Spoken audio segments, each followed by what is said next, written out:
태국 국경 수비대가 발칵 뒤집어졌습니다. 캄보디아 국경을 순찰하던 중 한 태국 경찰의 발밑에서 지뢰가 폭발하는 사고가 발생했기 때문인데요. 그는 전신이 피투성이가 된 채 쓰러졌고 다리 절단 가능성은 물론 쇼크사 위험까지 겹친 위급한 상태였습니다. 더 심각한 문제는 그 장소가 언제든 포격전으로 번질 수 있는 전쟁 직전의 국경지대였다는 점이었습니다. 태국의 병원들은 고개를 저었습니다.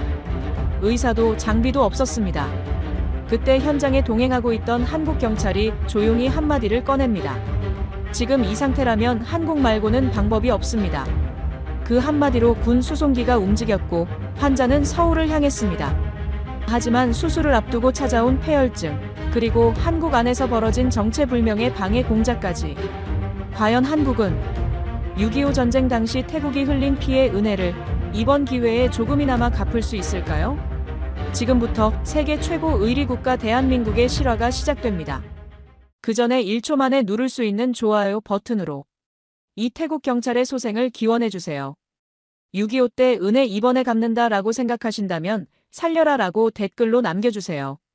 사연 바로 시작합니다. 저는 차이와 분유엔입니다. 태국 왕립 육군 소속 32세, 계급은 중이었습니다. 국경 순찰은 제 일상이었죠. 캄보디아와 맞닿은 그 경계선은 늘 긴장으로 가득했지만 저는 그곳이 익숙했습니다. 땀과 먼지, 그리고 때로는 총성이 섞인 그 공기를 10년 가까이 마셔왔으니까요. 그날도 평범한 순찰이었습니다. 아침 7시, 해가 이미 뜨겁게 내리쬐고 있었어요. 5명의 부하와 함께 국경 펜스를 따라 걷고 있었죠. 무전기에서는 간간히 잡음이 섞인 보고가 들려왔고 저는 쌍안경으로 건너편을 살폈습니다. 캄보디아 쪽 초소가 보였어요. 평소처럼 조용했습니다. 이상 없습니다, 중위님. 옆에서 걷던 병사가 말했습니다. 저는 고개를 끄덕였어요. 그때였습니다. 오른발을 내디뎠는데 뭔가 딱 하고 걸렸습니다. 금속성 소리였어요. 미세하지만 분명했죠. 몸이 먼저 알았습니다. 심장이 멎는 것 같았어요. 지뢰. 제 발밑에 지뢰가 있었습니다. 움직이지 마. 제 목소리가 갈라졌습니다. 부하들이 일제히 멈춰섰어요. 모두의 얼굴이 하얗게 질렸죠. 저는 천천히 시선을 내렸습니다. 오른발 아래 먼지 사이로 녹슨 금속판이 보였어요. 바를 때는 순간 터질 겁니다. 본부에 연락해. 지금 당장. 목소리를 낮췄지만 떨림을 숨길 수 없었습니다. 병사 하나가 무전기를 들었어요. 저는 그 자리에 서 있었죠. 움직일 수 없었습니다. 바람이 불었어요. 먼지가 날렸고 땀이 등을 타고 흘러내렸습니다. 5분이 지났습니다. 아니, 10분이었을까요? 시간이 이상하게 흘렀어요. 다리가 후들거렸습니다. 발바닥에 느껴지는 금속의 감촉이 너무 생생했죠. 조금만 힘을 빼면, 조금만 흔들리면 끝이었습니다. 그때 건너편에서 총소리가 들렸습니다. 탕, 탕, 탕. 캄보디아 초소 쪽이었어요. 우리를 향한 건 아니었지만 긴장이 확 올라왔죠. 부하들이 총을 들었습니다. 저는 손을 들어 제지했어요. 쏘지 마. 절대. 제 목소리는 떨렸지만 단호했습니다. 여기서 총을 쏘면 전쟁이 시작될 수 있었어요. 그리고 저는 지뢰 위에 서 있었습니다. 어떤 선택도 할 수 없었죠. 총소리는 계속됐습니다. 캄보디아 병사들끼리 뭔가 다툼이 있는 것 같았어요. 아니면 우리를 향한 도발일 수도 있었죠. 확실하지 않았습니다. 그저 소리만 들렸고 저는 움직일 수 없었고 다리는 점점 더 떨렸습니다. 20분쯤 지났을 때 지원팀이 도착했습니다. 지뢰 제거 전문가였어요. 중년의 남자가 천천히 제게 다가왔죠. 괜찮습니다, 중위님. 제가 처리하겠습니다. 그의 목소리는 침착했습니다. 저는 고개를 끄덕였어요. 말이 나오지 않았죠. 전문가가 무릎을 꿇고 제 발 주변을 살폈습니다. 땀이 그의 이마에서도 흘러내렸어요. 오래된 지뢰입니다. 조심해야 해요. 그가 말했습니다. 공구를 꺼냈어요. 금속 소리가 났고 저는 숨을 참았습니다. 심장이 터질 것 같았죠. 그 순간 또 총소리가 들렸습니다. 이번엔 가까웠어요. 우리 쪽으로 날아온 겁니다. 흙이 튀었죠. 부하들이 엎드렸고 전문가가 고개를 들었습니다. 이거 놔두고 대피해야. 안 돼. 제가 소리쳤습니다. 발을 떼면 터집니다. 대피할 수 없었어요. 전문가가 저를 봤습니다. 그의 눈에 두려움이 보였죠. 총소리는 계속됐습니다. 폭격으로 번질 것 같았어요. 국경 분쟁은 늘 이렇게 시작됐죠. 작은 불씨가 큰 전쟁이 되는 겁니다. 저는 그 한가운데 서 있었습니다. 움직일 수도, 숨을 쉴 수도 없었어요. 계속하세요. 제가 말했습니다. 전문가가 잠시 망설이더니 다시 공구를 들었어요. 손이 떨렸지만 정확했습니다. 딸깍, 딸깍. 금속 소리가 들렸죠. 그때 폭발음이 들렸습니다. 멀지 않았어요. 캄보디아 쪽에서 뭔가 터진 겁니다. 땅이 흔들렸고 저는 균형을 잃었습니다. 아, 안 돼. 몸이 흔들렸어요. 발이 미끄러졌죠. 그 순간 전문가가 제 다리를 붙잡았습니다. 저는 그대로 멈췄어요. 심장이 멎었습니다. 됐습니다. 전문가가 말했습니다. 지뢰가 해제됐어요. 저는 발을 뗐습니다. 아무 일도 일어나지 않았죠. 무릎이 꺾였습니다. 그 자리에 주저앉았어요. 손이 떨렸고 숨이 거칠었습니다. 살았구나. 그 생각밖에 들지 않았어요. 하지만 총소리는 멈추지 않았습니다. 그리고 제가 미처 알지 못했던 건 진짜 위험은 이제 시작이라는 것이었습니다. 총소리가 멈췄을 때 저는 이미 쓰러져 있었습니다. 지뢰에서 벗어났다는 안도감도 잠시 제 오른쪽 다리에서 뜨거운 무언가가 흘러내렸어요. 처음엔 땀인 줄 알았습니다. 너무 긴장해서 온몸이 젖었으니까요. 그런데 아니었습니다. 중위님. 피가. 부하의 목소리가 들렸어요. 저는 고개를 돌렸죠. 오른쪽 허벅지가 붉게 물들어 있었습니다. 아까 그 총소리, 대피하라던 그 순간 유탄 하나가 제 다리를 스쳐간 겁니다. 아팠습니다. 뒤늦게 통증이 밀려왔어요.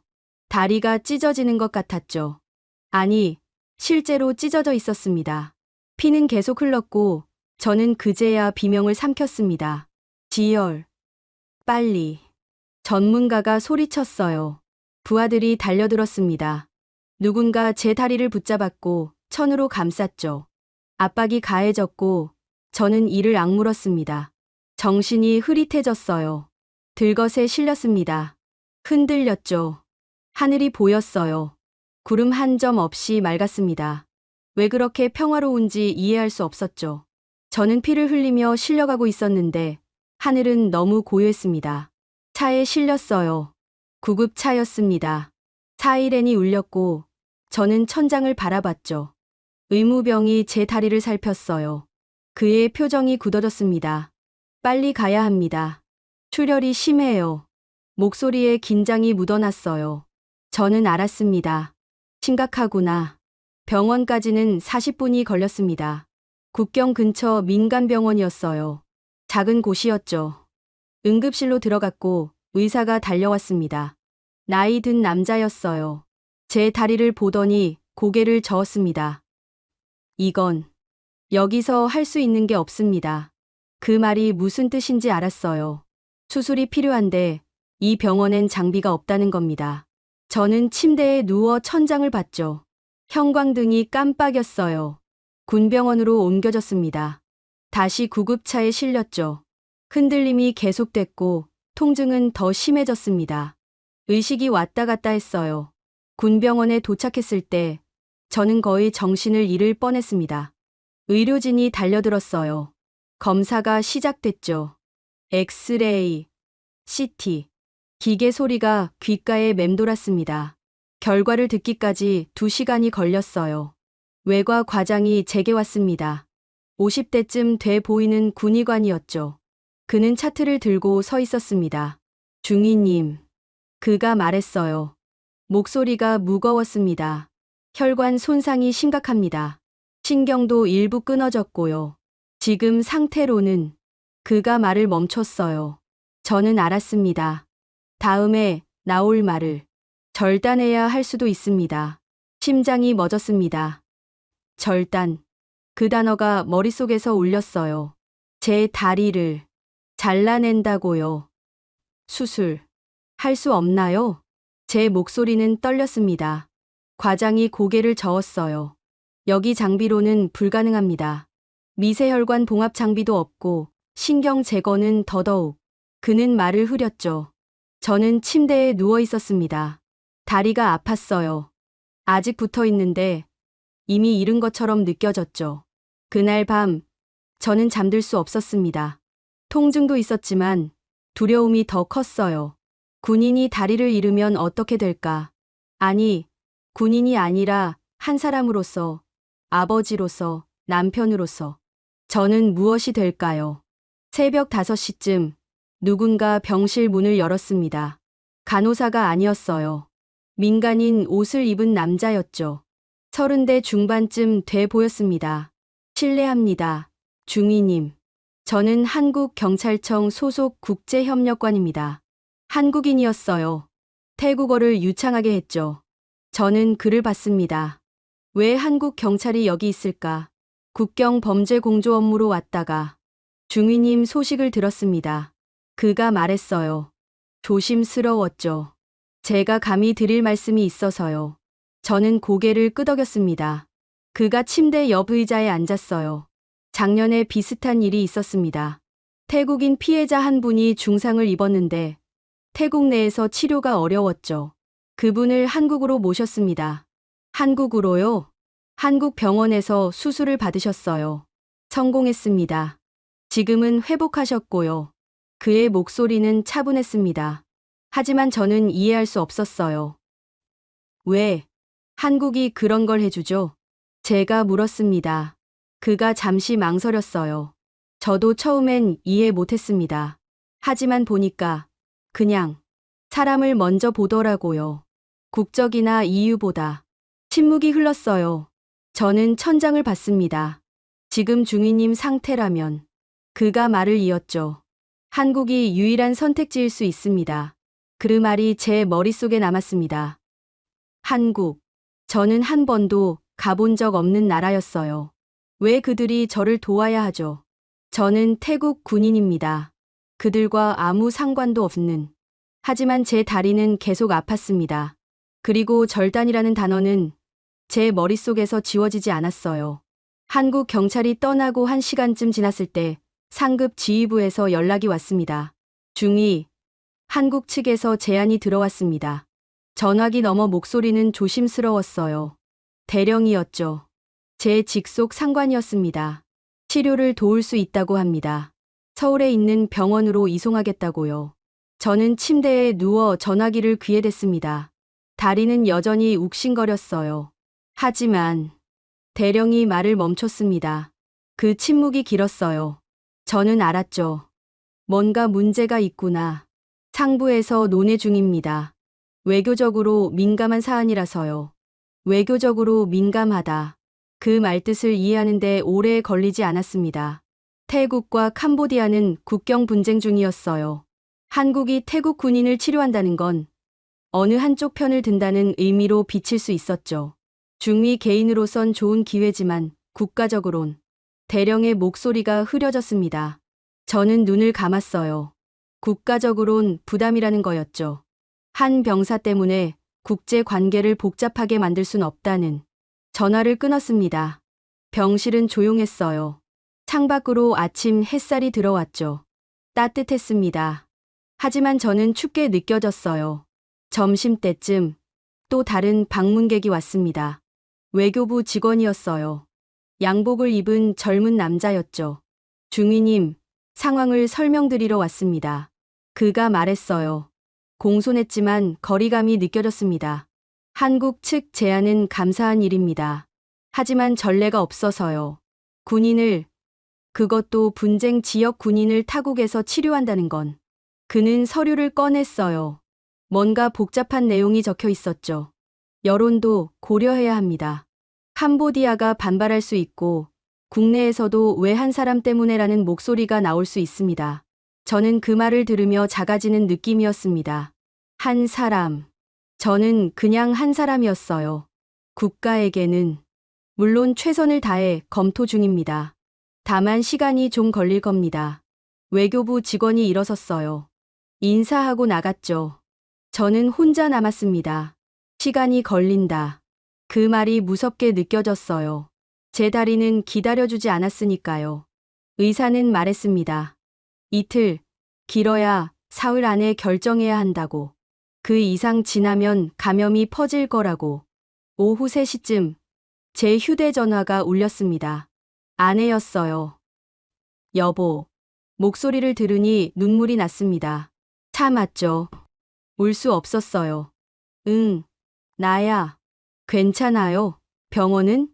아내의 목소리는 떨렸습니다. 저는 거짓말했어요. 괜찮아. 괜찮을 거야. 정말요? 진짜. 아내가 울고 있었어요. 저는 들을 수 있었죠. 숨소리가 거칠었습니다. 애들은? 제가 물었어요. 아내가 잠시 말을 멈췄다가 대답했습니다. 자고 있어요. 아빠 언제 와? 계속 물어봐요. 심장이 아팠습니다. 다리보다 더. 곧 갈게. 여보, 들었어요. 한국 간다고. 아내가 말했어요. 가요. 제발 가요. 다리는 없어도 돼요. 당신만 돌아와요. 그 말에 저는 더 이상 참을 수 없었습니다. 눈물이 흘렀어요. 소리 내지 않으려 했지만 목이 메었죠. 미안해. 왜 미안해요? 당신 잘못 아니잖아요. 아내가 울면서 말했습니다. 살아만 있어요. 제발, 그것만. 전화를 끊고 나서 저는 한참을 울었습니다. 군인은 울면 안 된다고 배웠어요. 하지만 저는 그날 군인이 아니었습니다. 그냥 한 남자였죠. 아내를 두고 아이들을 둔. 저녁 때 침대 옆 서랍을 열었습니다. 지갑이 있었어요. 아내의 사진이 들어 있었죠. 아내와 아이들. 작년 설날에 찍은 거였습니다. 모두 웃고 있었어요. 저는 그 사진을 오래 봤습니다. 큰 아이는 7살, 작은 아이는 5살이었어요. 저를 닮았죠. 눈이 똑같았습니다. 아빠는 돌아갈 거야. 속으로 다짐했어요. 어떻게든. 다리가 없어도 뭐가 됐든 너희한테 돌아갈 거야. 밤이 깊어졌습니다. 병실 불을 껐어요. 어둠 속에서 제 다리를 봤죠. 붕대로 감긴 채였습니다. 아팠어요. 하지만 그보다 더 무서운 건 이 다리가 제 것이 아니게 될지도 모른다는 생각이었습니다. 복도에서 발소리가 들렸어요. 간호사들이 지나갔죠. 어디선가 신음소리가 들렸습니다. 병원은 밤에도 조용하지 않았어요. 저는 눈을 감았습니다. 잠들 수 없었지만 감았죠. 그리고 생각했어요. 살고 싶다. 처음으로 그렇게 절실하게 느꼈습니다. 군인으로서가 아니라 가장으로서, 아버지로서, 남편으로서 살고 싶다. 그 생각이 무서웠어요. 왜냐하면 그건 제가 정말로 죽을 수도 있다는 걸 인정하는 거였으니까요. 새벽 4시 잠이 들었습니다. 꿈을 꿨어요. 아이들이 달려오는 꿈이었죠. 저는 그 꿈 속에서 2다리로 서 있었습니다. 사흘째 되는 날 아침, 결정이 내려졌습니다. 한국으로 갑니다. 대령이 직접 병실에 왔어요. 얼굴이 피곤해 보였죠. 밤새 회의를 했다고 했습니다. 정부가 승인했습니다. 오늘 밤 군 수송기로 출발합니다. 저는 고개를 끄덕였어요. 안도감이 밀려왔죠. 하지만 대령의 표정은 밝지 않았습니다. 중위, 조심하십시오. 상황이 복잡합니다. 무슨 뜻인지 물으려는데 그가 먼저 나갔어요. 뭔가 말하고 싶지 않은 게 있었죠. 준비는 빨랐습니다. 오후 2시에 구급차가 왔어요. 공군 기지로 이동했죠. 흔들림이 심했지만 참았습니다. 다리는 계속 아팠어요. 기지에 도착했을 때 수송기가 대기하고 있었습니다. 크고 낡은 비행기였어요. 군용이었죠. 들것에 실려 안으로 들어갔습니다. 기내는 텅 비어 있었어요. 저 혼자였습니다. 의무병 2명이 동행했죠. 젊은 남자들이었어요. 긴장한 얼굴이었습니다. 중위님, 편히 계세요. 5시간이면 도착합니다. 한 명이 말했어요. 저는 눈을 감았습니다. 비행기 엔진 소리가 귓가에 울렸죠. 이륙했습니다. 몸이 떠올랐어요. 창밖으로 태국 땅이 멀어졌습니다. 저는 그걸 봤죠. 아, 진짜 가는구나. 1시간쯤 지났을 때 의무병이 다가왔습니다. 중위님, 물 좀 드실래요? 고맙다고 했어요. 물을 마셨죠. 목이 말랐습니다. 중위님, 의무병이 조심스럽게 말했어요. 혹시 한국 가시면 조심하셔야 할 거예요. 저는 그를 봤습니다. 무슨 말인지 물었죠. 캄보디아 쪽에서 항의했대요. 태국 군인 치료하는 거 문제 삼으면서 심장이 덜컥했어요. 그래서 한국에 있는 캄보디아 사람들이 좀 움직인다는 소문이. 의무병이 말을 흐렸습니다. 저는 이해했어요. 방해하려 한다는 거죠. 괜찮습니다. 제가 말했어요. 하지만 괜찮지 않았습니다. 전쟁은 국경에만 있는 게 아니었어요. 저를 따라온 겁니다. 서울에 도착한 건 밤 11시였습니다. 공항은 어두웠어요. 활주로에 내렸고 구급차가 대기하고 있었죠. 한국 구급대원들이 올라왔습니다. 젊은 여자 1명, 남자 2명이었어요. 모두 태국어를 조금 할 수 있었습니다. 안녕하세요, 중위님. 서울 아산병원으로 모시겠습니다. 여자 대원이 말했어요. 미소를 지었죠. 저는 고개를 끄덕였습니다. 구급차에 실렸어요. 사이렌이 울렸고 달리기 시작했습니다. 창밖으로 서울거리가 보였어요. 불빛이 많았죠. 밤인데도 환했습니다. 병원까지는 30분 걸렸어요. 응급실에 도착했죠. 환하고 깨끗했습니다. 사람들이 분주했어요. 의사가 왔습니다. 40대 남자였어요. 키가 컸죠. 차이와 중위님, 맞으십니까? 태국어였습니다. 발음이 정확했어요. 네. 저는 외상외과 김준혁입니다. 지금부터 제가 담당하겠습니다. 그가 제 다리를 살폈어요. 붕대를 풀었죠. 상처를 봤습니다. 표정이 굳었어요. 심각하긴 하지만 해볼 만합니다. 그 말에 저는 처음으로 희망을 느꼈어요. 내일 아침 정밀 검사하고 수술 계획 세우겠습니다. 오늘은 푹 쉬세요. 김준혁 선생님이 말했습니다. 저는 병실로 옮겨졌어요. 병실은 조용했습니다. 깨끗했고 창문이 컸어요. 서울 야경이 보였죠. 불빛들이 반짝였습니다.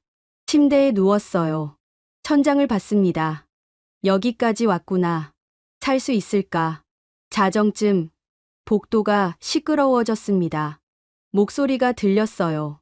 여러 명이었죠. 태국어가 아니었습니다. 크메르어였어요. 캄보디아 말. 문이 벌컥 열렸습니다. 간호사가 급하게 들어왔어요. 중위님, 밖에. 그 순간 복도에서 고함이 들렸습니다. 태국 군인 치료 중단하라. 이건 전쟁 지원이다. 심장이 뛰었어요. 저는 침대에서 일어나려 했죠. 하지만 다리가 말을 듣지 않았습니다. 간호사가 문을 닫았어요. 잠갔죠. 밖에서 소리가 계속됐습니다. 치료하지 마. 보내. 캄보디아를 배신하는 거다. 발소리가 들렸어요. 여러 명이 복도를 뛰어다녔죠. 무언가 부딪히는 소리도 났습니다. 저는 침대에 누워 숨을 죽였어요. 전쟁. 여기까지 따라왔구나. 10분쯤 지났을 때 경찰이 도착했습니다. 사이렌 소리가 들렸어요. 고함이 잦아들었죠. 문이 열렸습니다. 김준혁 선생님이 들어왔어요. 얼굴에 땀이 났지만 침착했습니다. 괜찮으십니까? 저는 고개를 끄덕였어요. 괜찮지 않았지만 보안을 강화했습니다. 이제 안전합니다. 그가 말했죠. 하지만 저는 알았어요. 이게 끝이 아니라는 걸. 중위님. 김준혁 선생님이 제 손을 잡았습니다. 여긴 병원입니다. 전쟁터가 아니에요. 제가 지킬게요. 그의 눈이 단호했어요. 저는 그제야 조금 안심했습니다. 밤은 길었습니다. 복도에 경찰이 배치됐어요. 발소리가 계속 들렸죠. 저는 잠들 수 없었습니다. 창밖을 봤어요. 서울은 여전히 밝았습니다. 평화로워 보였죠. 하지만 저는 알았어요. 이 평화가 저를 지켜줄 수 있을까? 침대 위에 누워 있었지만 전쟁은 저를 놓아주지 않았습니다. 새벽 6시, 검사가 시작됐습니다. 엑스레이를 찍었어요. CT도 찍었죠. 혈관 조영술이라는 것도 했습니다. 바늘을 찔러 넣고 뭔가 주입했어요. 따끔했죠. 검사실에서 검사실로 옮겨졌습니다. 휠체어에 앉았어요. 복도를 지날 때마다 경찰이 보였죠. 2명씩 서 있었습니다. 왜 이렇게 많아요? 제가 물었어요. 휠체어를 밀던 간호사가 잠시 망설였습니다. 안전을 위해서요. 짧게 대답했죠. 저는 더 묻지 않았습니다. 오전 10시, 검사가 끝났어요. 병실로 돌아왔죠. 김준혁 선생님이 기다리고 있었습니다. 혼자가 아니었어요. 다른 의사 2명이 함께였습니다. 중위님, 결과가 나왔습니다. 김준혁 선생님이 태블릿을 보여줬어요. 제 다리 사진이었죠. 뼈가 보였고 혈관이 보였습니다. 혈관 손상이 심각합니다. 주요 동맥 2개가 끊어졌어요. 손가락으로 화면을 가리켰습니다. 신경도 3개가 절단됐고요. 저는 숨을 삼켰어요. 그리고 김준혁 선생님이 말을 멈췄습니다. 다른 의사가 말을 이었어요. 나이가 더 많아 보였죠. 감염 징후가 보입니다. 백혈구 수치가 높아요. 감염. 그 단어에 온몸이 굳었습니다. 폐혈증 초기 단계일 가능성이 있습니다. 폐혈증. 저는 알았어요. 군인이니까. 폐혈증은 죽음을 의미했죠. 얼마나 심각한가요? 제 목소리가 떨렸습니다. 김준혁 선생님이 저를 똑바로 봤어요. 지금 당장 수술하지 않으면 사흘 안에 생명이 위험할 수 있습니다. 심장이 멎었어요. 하지만 수술도 위험합니다. 폐혈증 상태에서 8시간 이상 걸리는 대수술을 하면 말을 잇지 않았어요. 하지만 저는 알았습니다. 수술대 위에서 죽을 수도 있다는 거. 그럼 어떻게 해야 하나요? 제가 물었어요. 3명의 의사가 서로를 봤습니다. 침묵이 흘렀죠. 2가지 선택이 있습니다.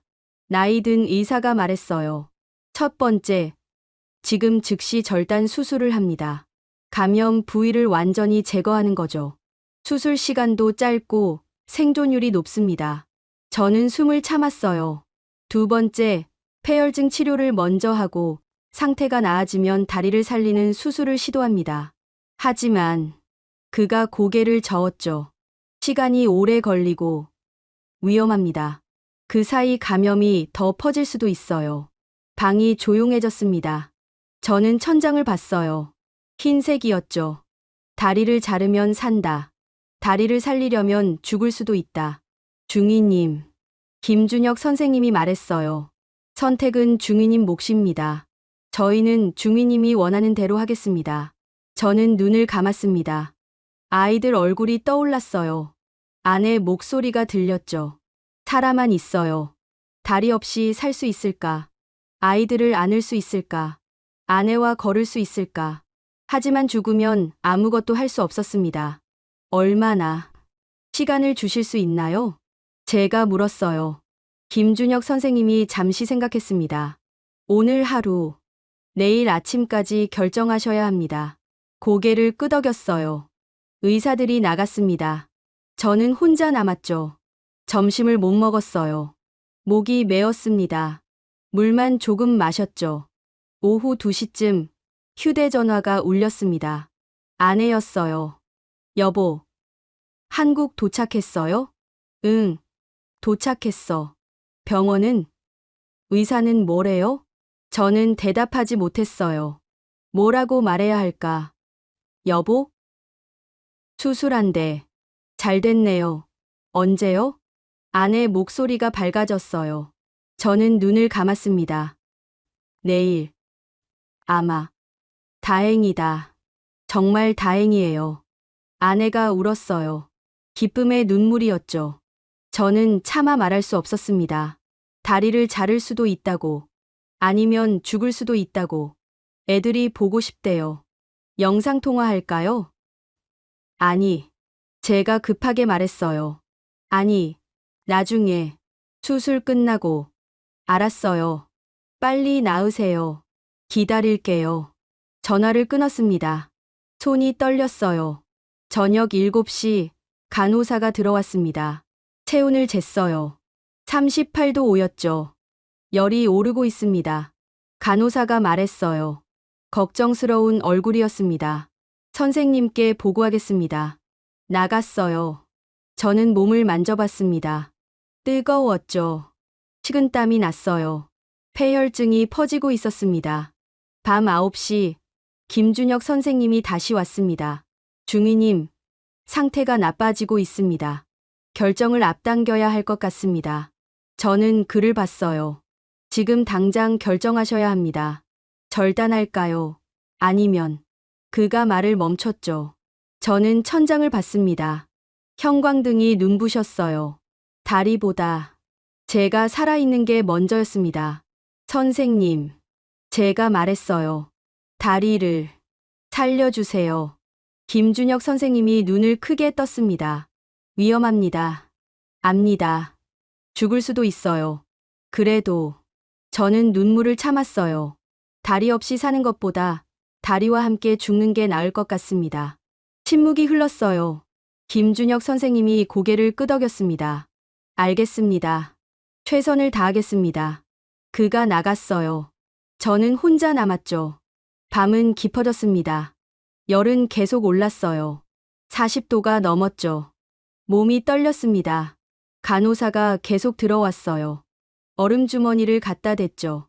약을 주사했습니다. 자정이 지났을 때 저는 정신이 흐릿해졌어요. 환각이 보였습니다. 아이들이 달려오는 것 같았죠. 아내가 손을 흔들었어요. 조금만 버티세요. 간호사 목소리가 들렸습니다. 저는 눈을 감았어요. 내일이면 수술입니다. 살 수 있을까? 다리와 함께. 새벽 5시 깨웠습니다. 중위님, 준비할 시간입니다. 간호사가 말했어요. 저는 눈을 떴죠. 몸이 무거웠습니다. 열은 여전했어요. 샤워를 못했습니다. 몸을 닦아줬어요. 수술복으로 갈아입었죠. 흰색이었습니다. 가족분께 연락하실래요? 간호사가 물었어요. 저는 고개를 저었습니다. 지금은 아니에요.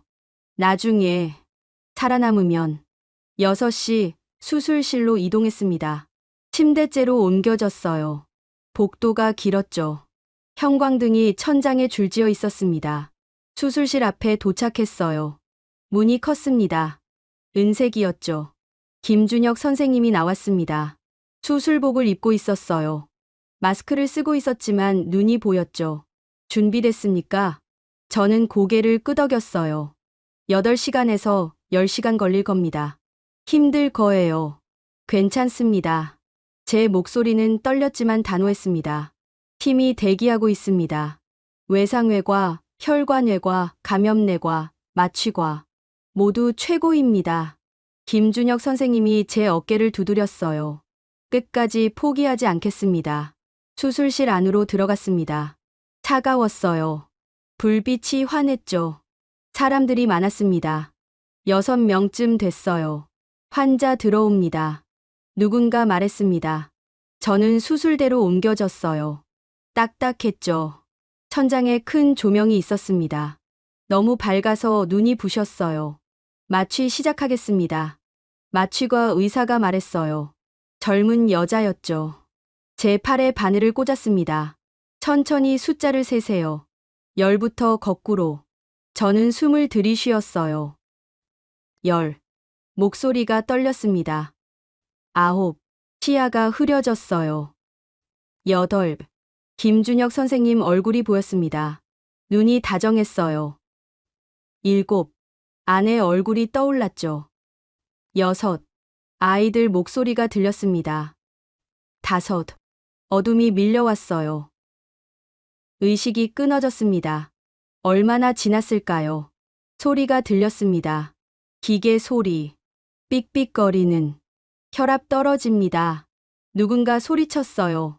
수혈 준비, 심박수 불안정, 목소리들이 뒤섞였습니다. 저는 듣고 있었어요. 깨어나지 못했지만, 절단으로 전환할까요? 누군가 물었습니다. 침묵이 흘렀어요. 아직 아닙니다. 계속합니다. 김준혁 선생님 목소리였죠. 하지만 선생님, 계속합니다. 단호했습니다. 기계 소리가 계속됐어요. 사람들이 움직였죠. 발소리, 금속 부딪히는 소리, 숨소리. 봉합 들어갑니다. 신경 연결 시작. 동맥 첫 번째 완료. 시간이 흘렀습니다. 얼마나 지났는지 알 수 없었어요.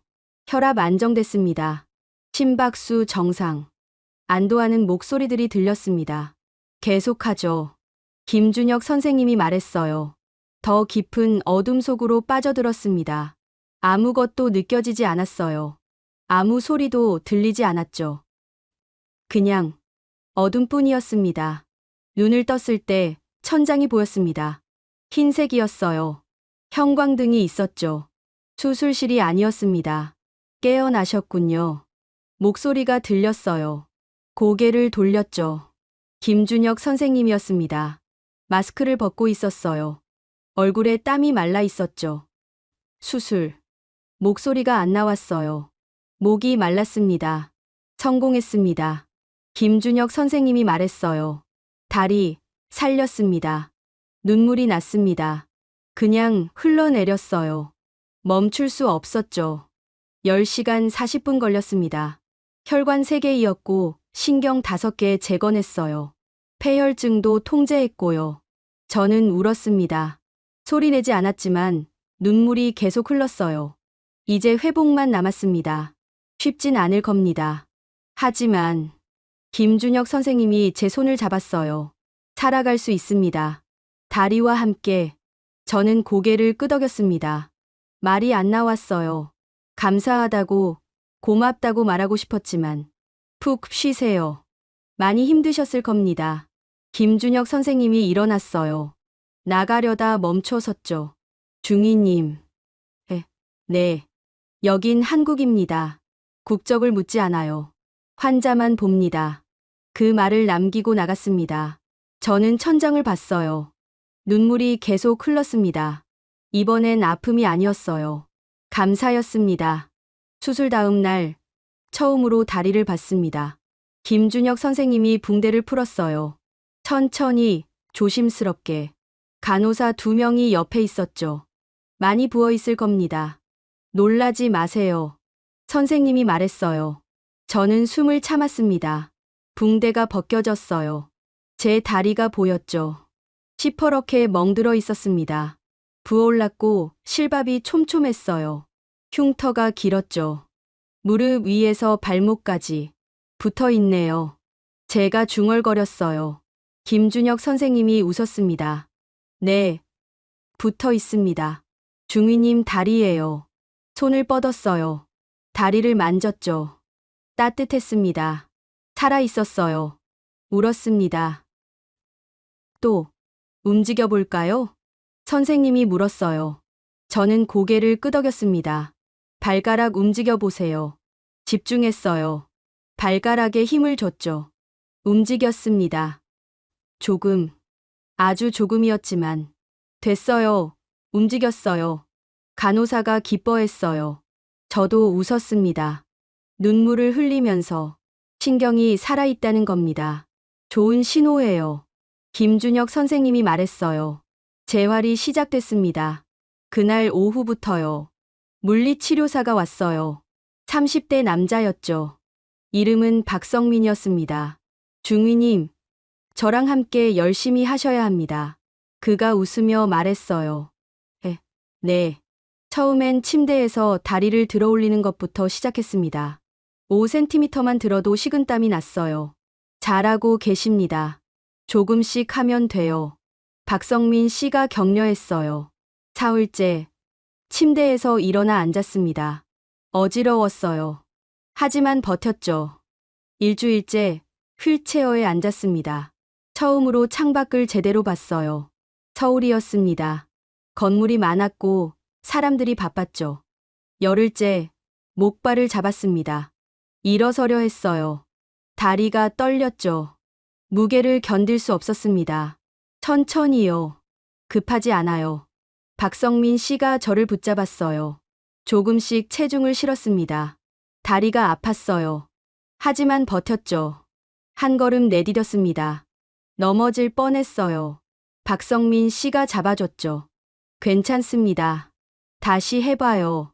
또 걸었습니다. 한 걸음, 두 걸음. 땀이 비 오듯 흘렀어요. 숨이 가빴죠. 하지만 걷고 있었습니다. 제 다리로. 2주일째 복도를 왕복했습니다. 30m였어요. 목발을 짚고 천천히. 간호사들이 박수쳤습니다.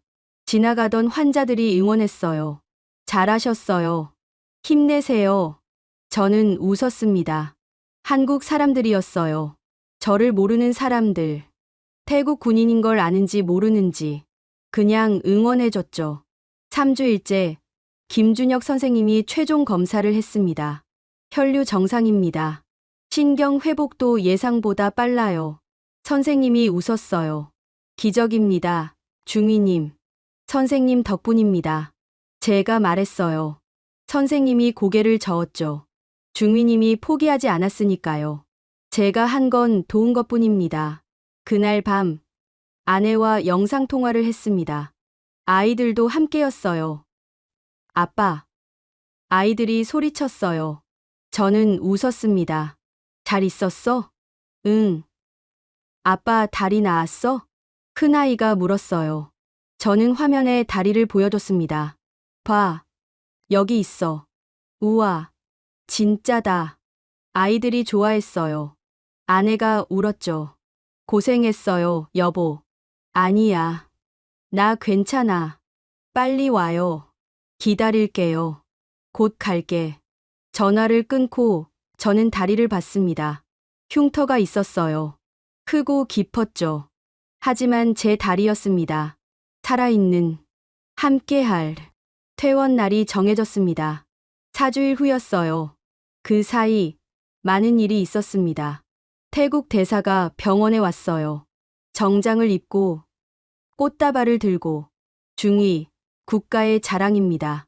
그가 악수를 청했죠. 저는 받았습니다. 한국 정부에 깊이 감사드립니다. 이 일은 양국 관계의 새로운 이정표가 될 겁니다. 공식적인 말들이었어요. 저는 그냥 고개를 끄덕였죠. 대사가 가고 기자들이 왔습니다. 한국 기자, 태국 기자. 중위님, 소감이 어떠십니까? 마이크가 제 앞에 놓였어요. 저는 잠시 생각했습니다. 감사합니다. 그것밖에 말할 수 없었어요. 한국 의료진에게 하고 싶은 말이 있습니까? 생명을 주셨습니다. 말로 다 할 수 없습니다. 기자들이 적었어요. 사진을 찍었죠. 하지만 그건 중요하지 않았습니다. 중요한 건 그날 저녁이었어요. 김준혁 선생님이 마지막으로 회진을 왔습니다. 박성민 씨도 함께였죠. 간호사들도 있었어요. 내일이면 퇴원입니다. 선생님이 말했어요. 태국 가서도 재활 계속하셔야 해요. 1년은 걸릴 겁니다. 네, 그러겠습니다. 그리고 선생님이 잠시 말을 멈췄어요. 다시는 군복무는 어려울 겁니다. 다리가 완전히 회복되지 않아서요. 저는 알고 있었어요. 군인으로서의 제 삶은 끝났죠. 하지만 걸을 수 있습니다. 뛸 수도 있을 거예요. 아이들 안을 수도 있고요. 선생님이 웃었어요. 그거면 됩니다. 제가 말했어요. 진심이었죠. 다음 날 아침 짐을 쌌습니다. 많지 않았어요. 옷 몇 벌, 세면도구, 복도를 걸어 나왔습니다. 목발 없이. 천천히였지만 혼자 힘으로. 간호사들이 나와 있었어요. 박수를 쳤죠. 잘 가세요. 건강하세요. 저는 인사했습니다. 한 명 한 명에게. 엘리베이터를 탔어요. 1층으로 내려갔죠. 로비에 김준혁 선생님이 서 있었습니다.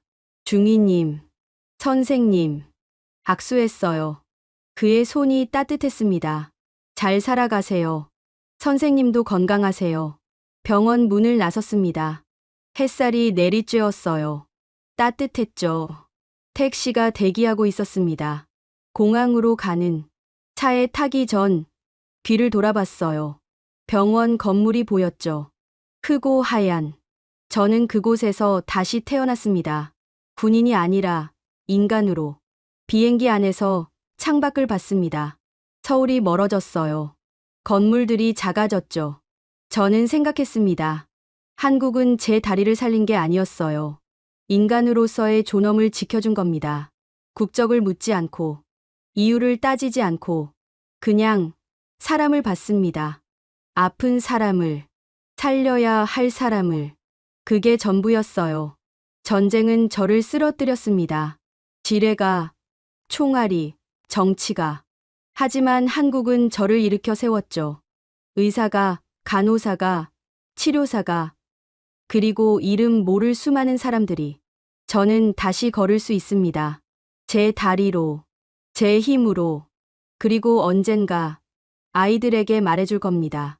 세상에는 전쟁보다 강한 게 있다고, 총보다 강한 게 있다고.